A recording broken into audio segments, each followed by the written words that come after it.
டேய் மலையா, அடையாளம் தெரியுதா அவனை? தெரியுது. மறக்க முடியுமான அவனை? இவனையும் அந்த ஆனந்தியையும் மறக்க முடியாதுன்னு நேத்து உங்ககிட்ட தெனாவட்டா பேசினதா கணக்கு சொன்னான்.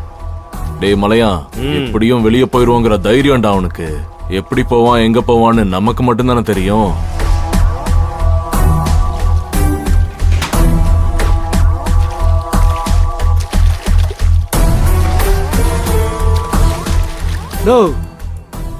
என்ன கேஸ்ல உள்ள வந்துக்கிறான் அவன்? உனக்கு அவனுக்கு என்ன பிரச்சனை? ஏன் உன்னை பத்தி அப்படி பேசினா? ஏய் கணக்கு, எந்த பூட்டா இருந்தாலும் கணக்கு பண்ணி உடைக்க தெரிஞ்ச உனக்கு ஒரு ஆளை கணக்கு போட தெரியாதா? ஏய், அண்ணன் இப்ப உள்ள வந்துக்கிறதுக்கு காரணமே அவன் தான்டா. என்னையா சொல்ற? இவன் தான் அன்பா? ஆமாண்டா. ஏம்பா, இவன் பொண்டாட்டியால் தான் நீ உள்ள வந்துன்னு சொன்ன? ஆமாண்டா கணக்கு, இவனாலையும் இவன் பொண்டாட்டினாலையும் தான் இன்னைக்கு நாங்க உள்ள இருக்கோம். உங்க ரெண்டு பேராண்டியும் மோதிட்டு உங்க கண்ணு முன்னாடியே சாதாரணமா உட்காந்துக்கிறான். ரேடியோ பார்த்துக்கிறீங்க. டேய், என்ன பண்ண சொல்ற? டேய், கணக்கு சொல்றது கரெக்ட் தான். இங்க அவனால நிம்மதியா இருக்க முடியாதுன்னு அவனுக்கு புரிய வைக்கணும். டேய் போங்கடா, போய் அவன் நிம்மதியை கெடுங்க. போங்கடா.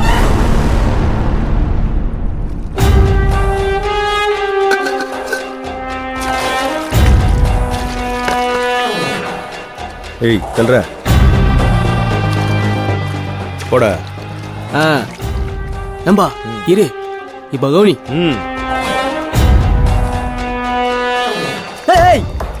திமிரா மேல தண்ணி தெளிக்கிற?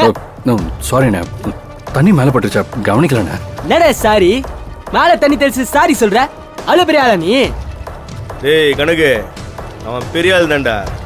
அவன் பொண்டாட்டி வயித்துல இருக்கிற புள்ளைக்கு அப்ப யாருன்னே தெரியாத அளவுக்கு பெரிய ஆள்ரா.